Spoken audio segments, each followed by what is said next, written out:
위하여 자기 목숨을 잃는 자는 얻으리라. 아멘. 할렐루야.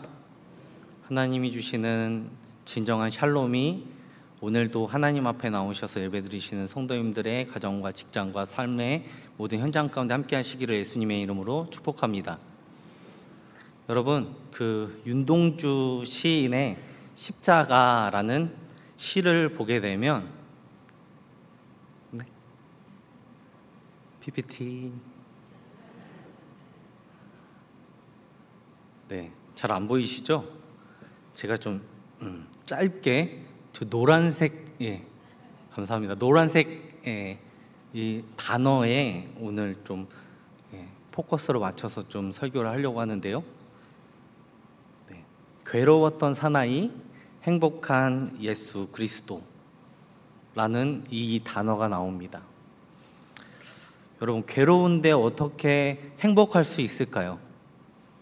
우리가 생각하기에 이 말에 모순이 있는 것처럼 들리겠지만 그 안에는 우리가 놓칠 수 없는 깊은 진리가 담겨져 있습니다. 이런 표현을 뭐라고 이야기하냐면 역설이다 라고 말합니다. 사실 예수님의 삶 자체가 역설이죠. 예수님께서는 십자가에서 고난을 당하셨지만 그 십자가로 세상을 구원하는 참된 기쁨을 누리셨습니다. 그리고 낮아지심으로 높아지셨고요.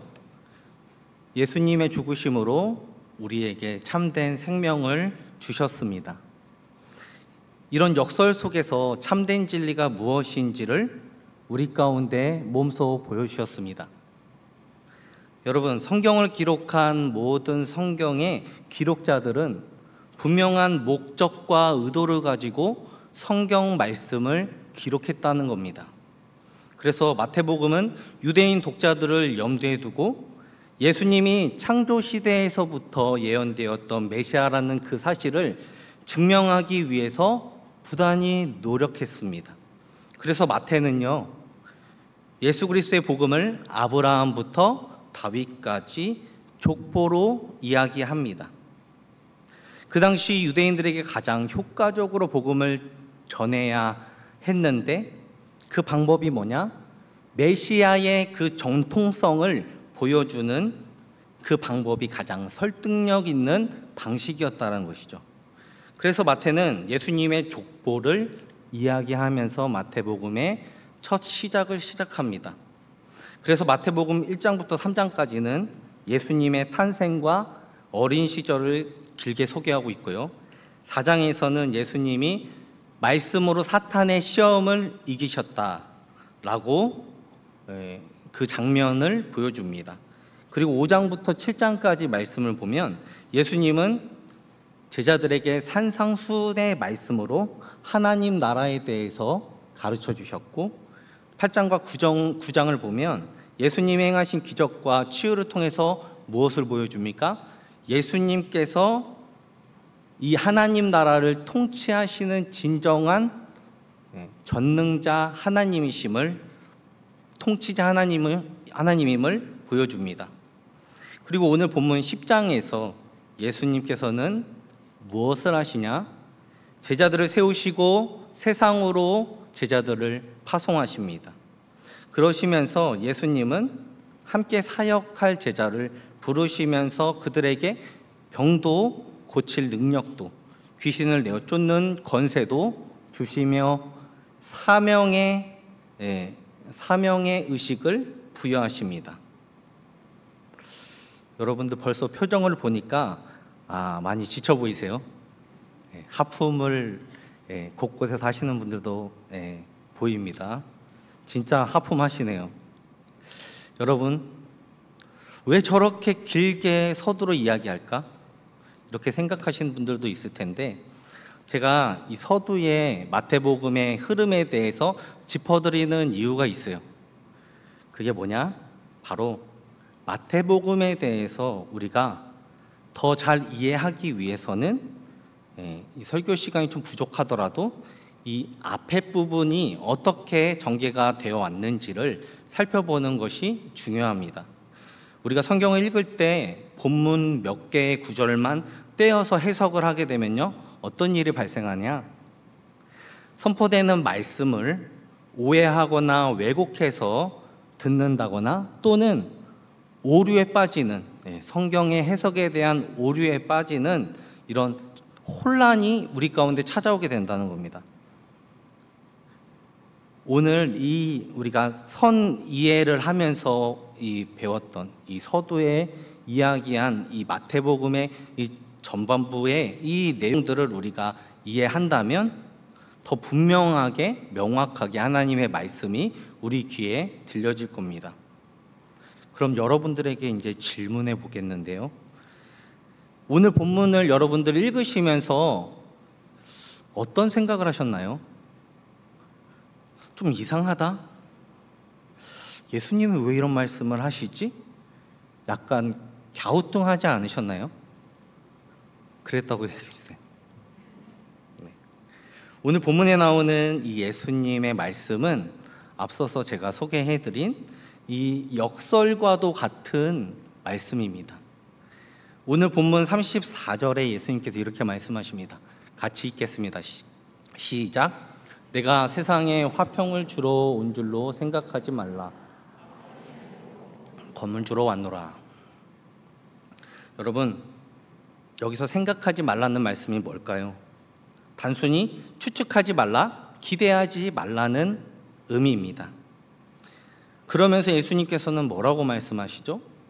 화평이 아니라 내가 검을 주러 왔다 말씀합니다. 여기서 검을 주다라는 이 말씀을 헬라어 원문으로 보니까 검을 던지다 라고 해석할 수도 있다고 합니다. 이 검이라는 단어가 헬라어로는 마카이라입니다. 이 단어의 뜻은 칼이나 단검, 또 전쟁, 폭력이라는 의미로 신약 성경에서 주로 사용되었다는 거죠. 예수님께서 그럼 오신 이유가 뭐냐? 예수님께서는 싸움을 일으키러 오셨다는 겁니다. 무슨 싸움을 일으키러 오셨다는 걸까요? 매우 심각한 싸움을 하러 오셨다는 겁니다. 여러분, 예수님이 이 싸움을 얼마나 양보하기 싫으셨는지 오늘 본문에 잘 나와 있습니다. 오늘 본문 35절과 36절 말씀 우리 함께 읽도록 하겠습니다. 시작. 내가 온 것은 사람이 그 아버지와 딸이 어머니와 며느리가 시어머니와 불화하게 하려 함이니 사람의 원수가 자기 집안 식구리라. 예수님을 믿으면 예수님 때문에 뭐가 생긴다고 합니까? 가장 가까운 가족과의 불화가 생기고 충돌이 생기고 마찰이 생긴다고 오늘 본문에 말씀합니다. 그런데 이 모든 것이 예수님의 오심으로 일어나는 일이라고 지금 누구의 입에서 선포가 됩니까? 예수님께서 말씀하시고 있는 거죠. 여러분, 이 말씀이 이해가 되세요? 이해가 되세요? 예수님께서 하시는 이 말씀은 우리가 듣기에 매우 이질적으로 들리고 굉장히 이상하게 들립니다. 왜죠? 이미 우리 안에 구약 성경에 예언된 그 메시아의 그 이미지가 이미 우리 마음속, 우리 생각 속에 그려져 있기 때문입니다. 설교 시간에도 여러 번 구약 성경에 예언된 메시아에 대해서 우리는 말씀을 들었습니다. 대표적으로요, 이사야 9장 6절 말씀 보면 이렇게 기록이 되어져 있습니다. 이는 한 아기가 우리에게 낳고 한 아들을 우리에게 주신 바 되었는데 그의 어깨에는 정사를 메었고 그의 이름은 기묘자라 모사라 전능하신 하나님이라 영존하시는 아버지라 평강의 왕이라 할 것임이라. 이렇게 기록합니다. 분명 구약에 예언되었던 약속된 왕이 어떤 왕으로 오실 것인가에 대해서 성경은 분명히 우리에게 말씀해 줍니다. 어떻게 오신다고요? 평강의 왕으로 오신다라고 기록합니다. 또 신약에 예수님께서 실제로 예루살렘에 입성하실 때의 그 모습을 보면 예수님은 한 어린 나귀를 타고 입성하셨다고 해서 사람들은 예수님을 군림하는 왕이 아니라 겸손의 왕, 섬기는 왕, 평화의 왕으로 오신 분, 이렇게 증거합니다. 그럼 우리는 예수님이 하신 이 말씀을 대체 어떻게 해석을 해야 하냐? 먼저 우리가 풀어야 될 숙제가 있습니다. 그것은 뭐냐? 성경이 말하는 참된 평화에 대한 바른 이해가 우리에게 먼저 필요하다는 겁니다. 예수님은 평강의 왕으로 오신 것이 맞죠? 맞나요? 자신감이 없으세요. 맞죠? 예수님은 평화의 왕으로 오셨습니다. 왜요? 성경에 기록되어져 있기 때문에. 그리고 실제로 구약의 그 메시아가 예수님으로 오셨다는 것이죠. 그런데 그동안 우리가 이해해왔던 그 평화는 어떤 평화였느냐라는 겁니다. 예수님이 주시는 평화였나요? 이런 것은 아니었습니까? 여러분, 아무런 문제도 일어나지 않고 아무런 걱정도 근심도 없는 상태가 평안이라고 생각하셨습니까? 그래서 우리는 평안하다, 평안하다 이렇게 얘기하지 않습니까? 이래도 좋고 저래도 좋고 다 좋은 게 좋은 거 아니야? 이런 식으로 모든 진실을 감추며 거짓을 말하면서 타협하게 만드는, 죄와 타협하게 만드는 이러한 세상의 평화는 오늘 예수님 뭐라고 말씀하시는 건가요? 거짓 평화다라고 말씀하고 있는 겁니다. 성경이 말하는 평화는 이 거짓 평화와 전혀 다르다는 것이죠. 그럼 성경이 말하는 평화는 무엇일까요? 죄 아래에 있던 자들이 그 죄의 영역에서 벗어나 하나님과의 관계에서 화목하게 되는 것, 바로 그것이 화평, 평안, 그리고 참된 평화임을 예수님께서는 말씀하십니다. 그럼 이 참된 평화를 주시기 위해 누가 오셨다는 겁니까? 예수님. 평화의 왕으로 오신 예수님이 오셨다는 거죠. 그 평화의 왕, 평강의 왕이 우리가 믿고 의지하는 예수 그리스도입니다. 예수님은 거짓 평화가 판치는 이 세상 가운데 참된 평화로 오셨어요. 그래서 예수님이 제자들을 세상에 보내시면서 뭐라고 말씀하시는 겁니까? 오늘 뭐라고 말씀하시는 거예요? 내가 말하는 이 화평은 세상이 말하는 화평이 아니라 오히려 검이야. 나는 검을 주러 왔어 라고 말씀하시는 겁니다. 예수님 때문에 뭐가 일어난다는 거예요? 진리를 지키기 위한 영적인 싸움이 일어난다라고 말씀하고 있는 겁니다. 그러니까요, 예수님이 주인된 자들과 자기 자신이 주인이라고 주장하는 자들과의 그 사이에서 영적인 텐션이 일어나는 겁니다. 영적인 마찰과 영적인 싸움이 일어난다고 예수님께서는 경고하시면서 제자들에게 무엇을 말씀하시는 겁니까? 너희가 그 영적 싸움을 반드시 해야 한다, 안 할 수 없다 말씀하는 겁니다. 그러니까 제자들은 이제 세상으로 파송되어 사람들에게 뭘 전해야 합니까? 예수 그리스도를 통한 하나님의 평화, 평화의 왕으로 오신 예수님에 대해서 전해야 하면서 동시에 너희가 지금 거짓 평화에 속고 있다라는 사실을 전해줘야 합니다.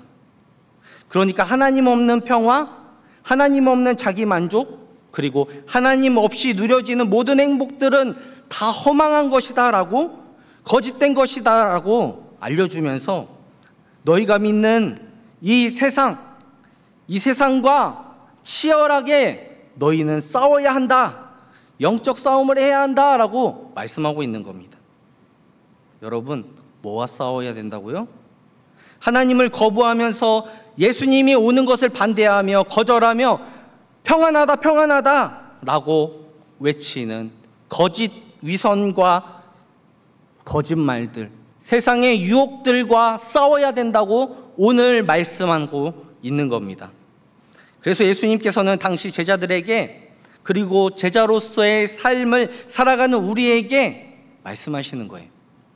예수 그리스도만 믿어야 우리는 하나님과 화평케 되고 화목하게 될 수 있다. 이 화평이 우리가 누려야 할 진정한 평화다 말씀합니다. 그리고 이것을 너희가 전해야 한다 말씀합니다. 그렇다면 여러분, 이 싸움은 누가 해야 하는 겁니까? 바로 내가 해야 한다는 거예요. 그리스도를 믿고 구원을 받아 하나님 나라의 자녀로 살아가고 있는 그 은혜와 특권을 누리고 있는 내가 해야 한다고 말씀하고 있는 겁니다. 강대상에 서서 하나님의 말씀을 전하고 있는 나 김명진 목사가, 나 아무개 집사가, 나 아무개 권사가, 나 아무개 장로가, 나 아무개 성도가 바로 그 싸움을 해야 한다고 말씀하는 겁니다. 그래서 37절을 보니까 예수님께서는 우리가 어떤 식으로 싸워야 한다고까지 자세하게 말씀합니다. 같이 함께 읽겠습니다. 시작. 아버지나 어머니를 나보다 더 사랑하는 자는 내게 합당하지 아니하고 아들이나 딸을 나보다 더 사랑하는 자도 내게 합당하지 아니하며. 예수님께서는 지금 뭐라 말씀하십니까? 가족이라 할지라도 예수님보다 더 사랑하는 것은 내게 합당하지 않다라고 말씀하시는 겁니다. 여러분, 이 말씀을 절대 오해하지 마세요.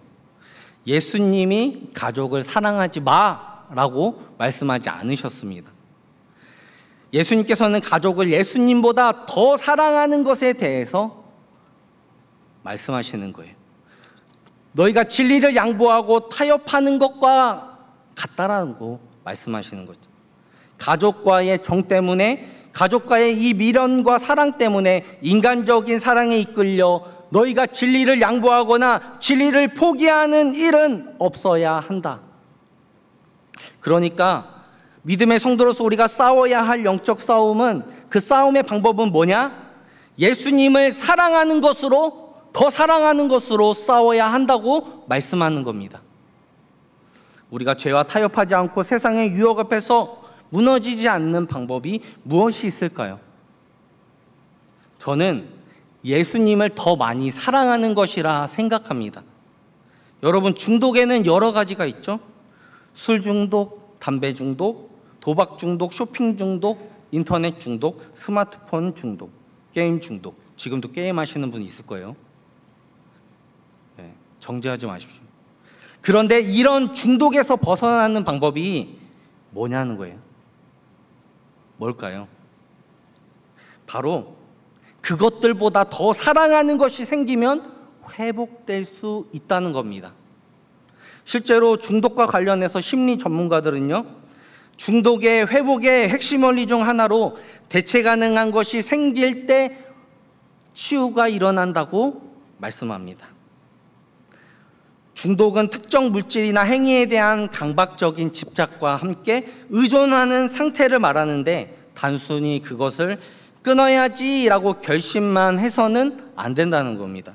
오히려 중독의 대상이 채워주던 그 공허함이나 스트레스 해소와 같은 역할을 하는 다른 긍정적인 것으로 대체를 해야 효과적인 치료가 일어난다고 말합니다. 예를 들면요, 알코올 중독자가 술에 대한 욕구를 건강한 취미를 가지면서, 예를 들면 탁구를 치면서, 때로는 그림 그리기를 하면서, 드럼 악기를 연주하면서 해소하거나, 또는 도박 중독자가 도박에서 느꼈던 그 짜릿함을 봉사활동이나 아니면 다른 사람들과의 관계 맺기, 깊은 교류에서 찾는 것처럼 그렇게 해야 한다라고 말하는 겁니다. 여러분, 믿음의 성도로 예수님을 따라 제자로서의 삶을 살기를 우리가 원한다고 한다면 바로 예수님을 더 사랑하는 것이 영적 싸움에서 우리가 승리할 수 있는 비결인 줄 믿습니다.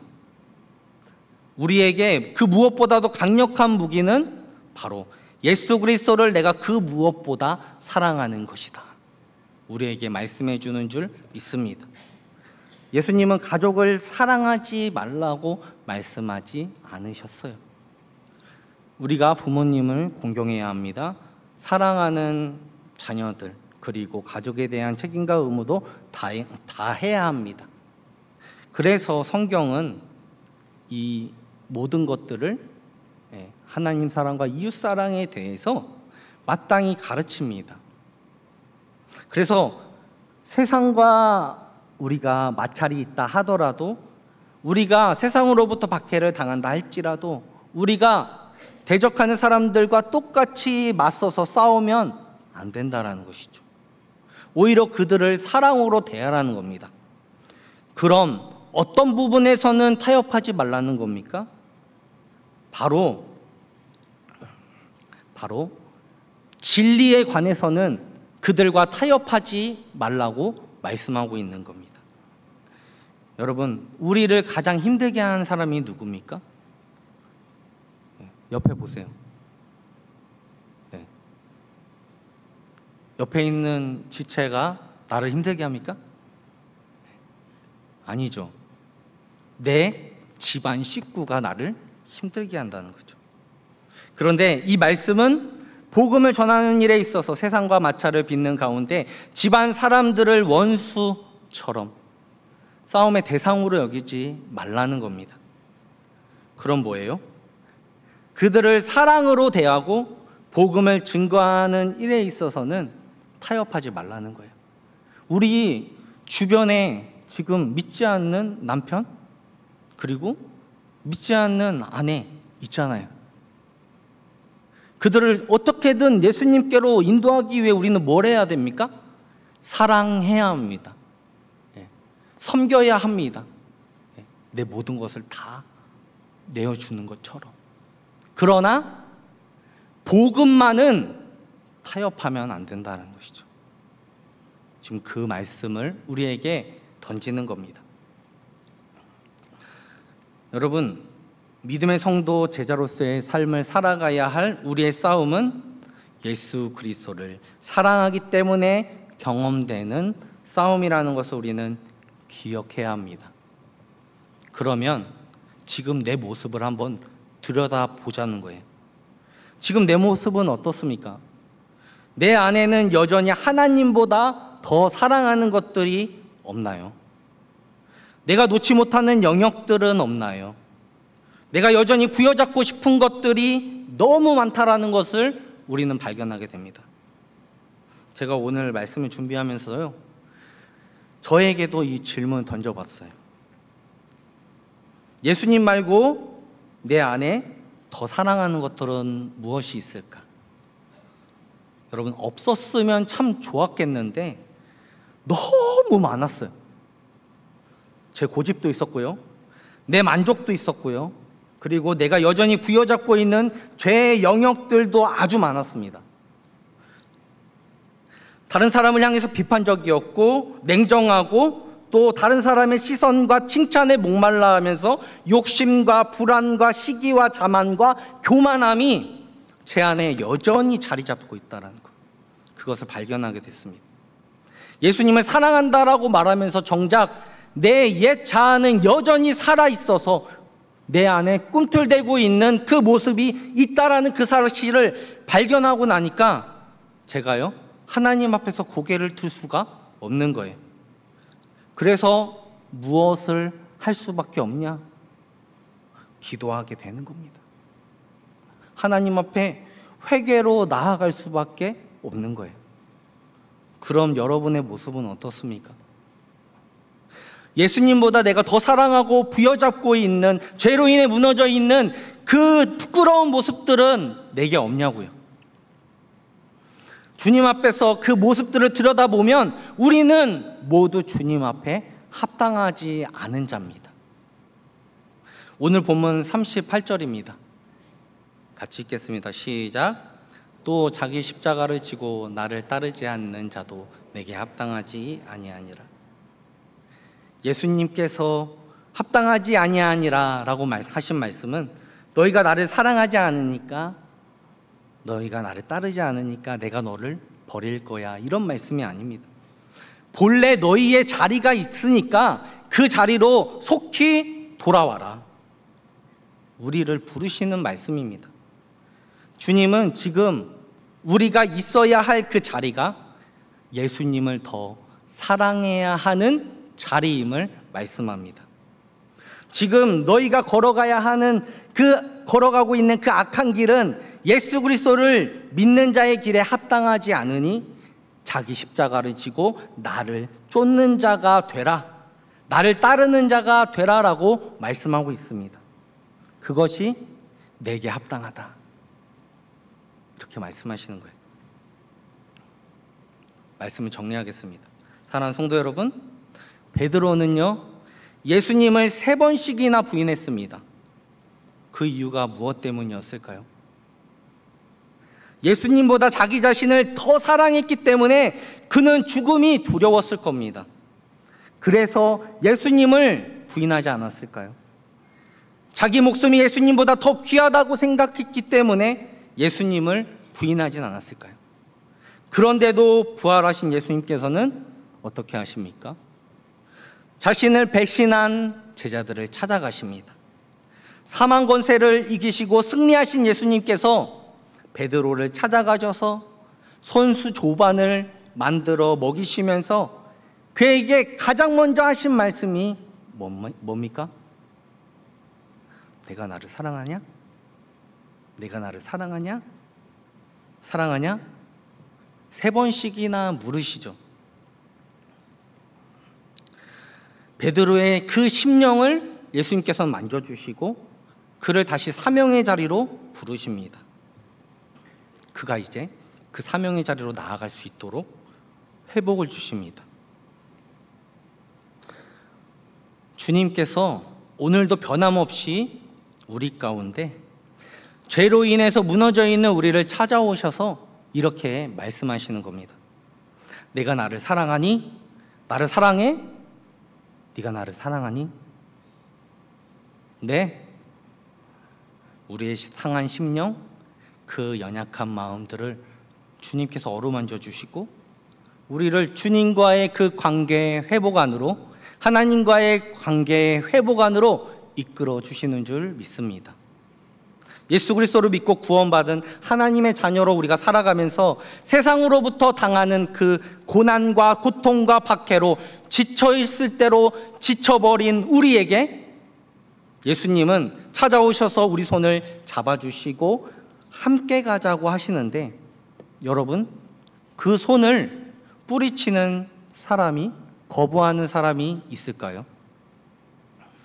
나를 더 사랑하는 길이 참된 복된 길이야 라고 말씀하시면서 너가 나를 사랑하는 일로, 그 일로 날마다 세상에서 넘어지고 박해를 당하더라도 여전히 세상과 충돌하면서 내가 사랑하는 것과 그 욕심들을 버리지 못하고 있는 것을 다 아시면서도 주님께서는 늘 그 자리에서, 내가 서 있는 그 자리에서 이렇게 말씀하시는 겁니다.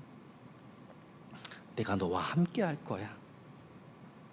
어렵겠지만 그 길을, 그 십자가의 길, 자기 부인의 그 길을 걸어가는 너와 함께 할 거야. 누가 계속해서 찾아오신다는 겁니까? 예수님이. 여러분, 세상이 추구하는 평화는 거짓 평화입니다. 그러나 예수님께서 주시는 평화는 참된 평화입니다. 나는 너희에게 참된 평안을 주러 왔다. 너희는 세상의 영적 전투에서 승리해라. 그 승리의 비결은 나를 더 사랑하는 일이다. 너는 내 안에 있어야 된다. 내가 나를 사랑한다면 자기 자신을 부인하고 자기 십자가를 지고 나를 마땅히 따라야 한다. 그 길에서 네가 선택해라. 그러면 내가 너와 함께 할 거야. 오늘도 주의 손이 저와 여러분을 믿음의 길로 인도해 주시리라 믿습니다. 아무도 가려고 하지 않는 그 십자가의 그 길을 걸어가는 그 발걸음은 세상이 보기에는 미련해 보일지라도 예수 그리스도를 아는 우리에게는 가장 아름답고 복된 발걸음이라는 사실을 우리는 알고 있습니다. 그 발걸음은 순종이며 자기 부인이 있을 때 그 순종이 가능해진다는 겁니다. 여전히 자기가 살아있으면 순종을 할 수가 없습니다. 이런 모습은 주님께 합당하지도 않습니다. 자기 부인이 없다면 결단코 하나님께 나아갈 수가 없는 겁니다. 여러분, 우리를 그리스도에게로 나아갈 수 없게 막아서는 것이 바로 자기 부인이라고 말씀드렸습니다. 결국 그것은 교만함이며 그 교만함이 예수 그리스도께 하나님의 말씀, 그 진리의 말씀 앞으로 우리를 순종할 수 없게 만든다라는 것, 그것을 기억하시기 바랍니다. 만약 예수님께서 자기를 부인하지 않으셨다고 한다면 우리에게 구원은 없습니다. 예수님은 하나님 뜻에 순종하지 못하셨을 겁니다. 그러나 예수님께서 자기 목숨을 아끼지 아니하시고 죽기까지 하나님 아버지의 뜻에 복종하셨으니, 그러므로 우리에게 참된 생명을 주신 줄 믿습니다. 여러분, 예수님께서도 우리의 삶이 날마다 자기 부인으로 죽어져서 믿음으로 순종으로 나타나기를 원하신다는 겁니다. 그래서 저는 함께라는 이 단어를 너무 좋아합니다. 지금 이 순간에도 주님이 내 손을 붙잡아 주시면 되는 거죠. 그 믿음의 길, 그 순종의 길, 주님과 함께 걸어갈 수 있는 것이죠. 오늘 주님께서 우리에게 이렇게 물으십니다. 내가 먼저 걸어간 그 길에서 너도 함께 가지 않을래? 그리고 그 길을 걸어가고 있는 우리에게 또 다른 누군가를 초청해서 함께 가자고 우리에게 초대하라고 말씀하시는 줄 믿습니다. 명진아, 나랑 함께 가자. 상현아, 너도 함께 가자. 동원아, 너도 함께 가자. 동준아, 너도 함께 가자. 이렇게 말씀하시는 거예요. 여러분, 우리가 그 믿음의 길을 걸어가 보면 어떨까요? 하나님이 주시는 진정한 평화를 가지고 세상의 거짓들과 맞서서 진리로 영적인 싸움을 해나가는 것, 그거를 해보자고요. 때로는 쓰러질 겁니다. 낙심하게 될 겁니다. 힘들어서 지쳐버릴 때, 그때 그 길을 함께 걷는 공동체의 그 힘을 빌어서 쉬면서 다시 회복하고, 공동체 안에서 일어나는 회복과 우리의 예배를 통해서 진정한 승리를 맛볼 수 있는 저와 여러분이 되기를 소망합니다. 여러분, 우리의 싸움은 혈과 육의 싸움이 아닙니다.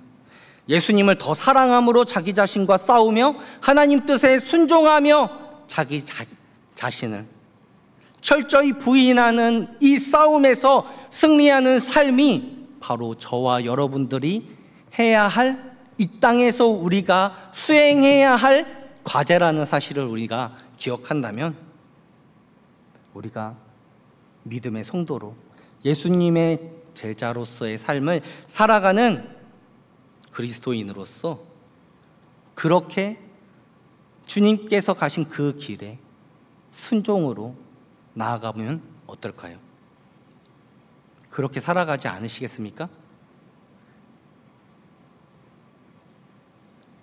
바로 지금 이 시간이 내가 예수님의 제자로 살겠다라는 자기 부인, 자기 십자가를 지고 믿음의 길을 걸어가겠다라는 결단과 순종의 그 하나님의 손으로 우리를 이끄시는 그 은혜를 경험하는 자리가 되기를 소망합니다.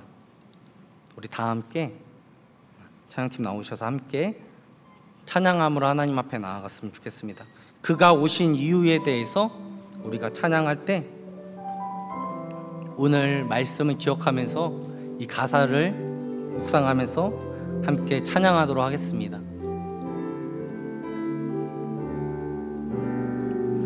이 세상 가장 아름다운 순종의 눈물, 온 세상 세상 다시 빛나게 한 생명의 눈물 그가 이 땅에 오신 이유 죽어야 살게 되고 져야만 승리하는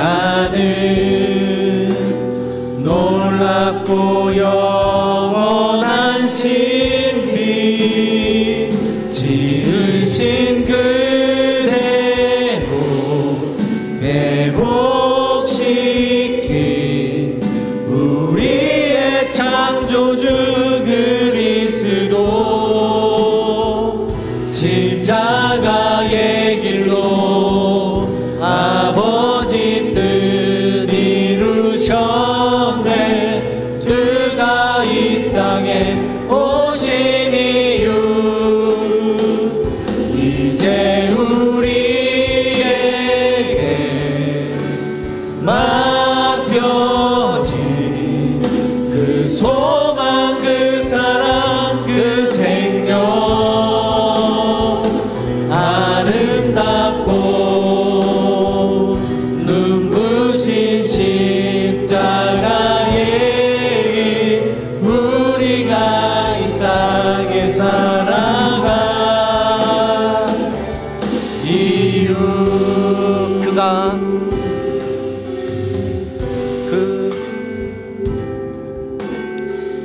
이 세상 가장 아름다운 순종의 눈물 온 세상 다시 빛나게 한 생명의 눈물 그가 이 땅에 그가 이 땅에 오신 이유 죽어야 살게 되고 져야만 승리하는 놀랍고 영원한 신비 지으신 그대로 회복시킨 우리의 창조주 그리스도 십자가의 길로 아버지 뜻 이루셨네 그가 이 땅에 오신 이유 이제 우리에게 맡겨진 그 소망 그 사랑 그 생명 아름답고 눈부신 십자가의 길 우리가 이 땅에 살아가 우리의 심령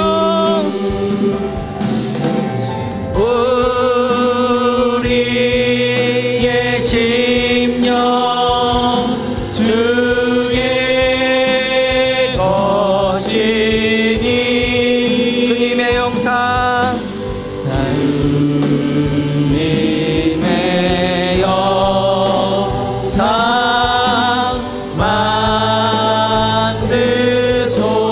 만드소서 주인도 따라 살아갈 동안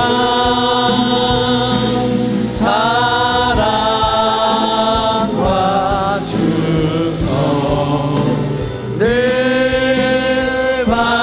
바치오 우리의 심령 주의 것이니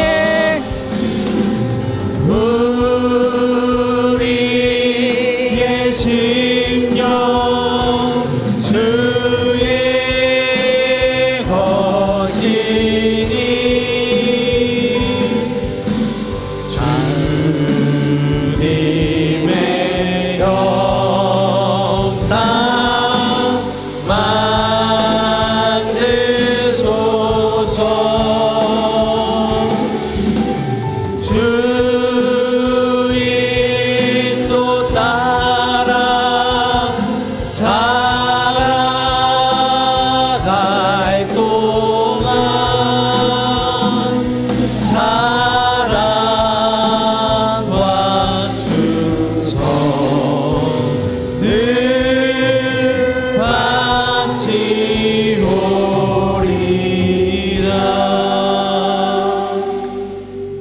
시간 우리가 주신 말씀으로 함께 기도할 때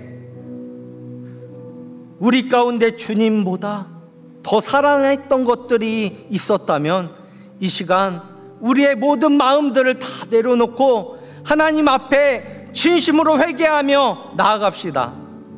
주님께 내 모든 것, 내 욕심과 내 교만과 내 모든 죄의 영역들 다 내려놓고 오직 주님만 더 사랑하는 자가 되게 해달라고.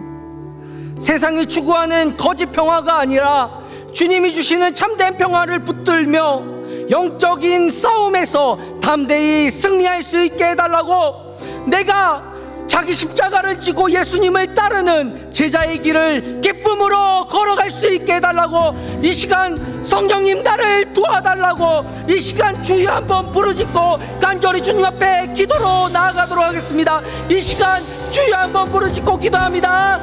주여, 오 살아계신 하나님 감사합니다. 하나님 오늘도 아버지 말씀을 통해서 아버지 더욱다 하나님의 그 마음을, 하나님의 뜻을 우리 가운데 알게 하신 것 감사합니다.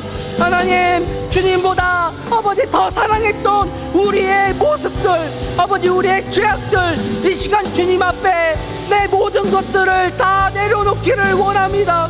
주님 아버지의 시간 주님을 더 사랑하기를 원합니다. 아버지 하나님 그동안 하나님 외에